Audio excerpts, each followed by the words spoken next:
Hello guys, so welcome back on the fourth video, but this is just a continuation of the other previous video. I was trying to list here down something, then I think I blocked off my power.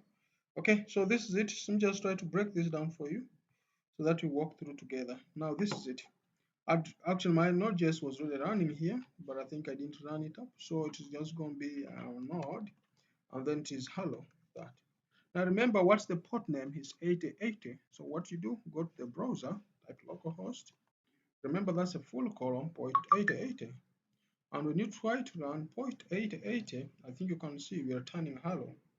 And if you try to check here, if I just go here and I say maybe I'm learning maybe Node.js, okay. If I try to save there, try to refresh here in the browser, check here, check here, check again. This I've saved there very well, okay. I need to run this again. So the port's running up on that port 8080, as you can see. So the other part of the application, we're going to be looking into that and look into how best we can come up with what we expect to be, try to understanding more how things work.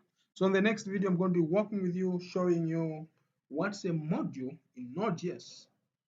Tune in for the next video. Thank you.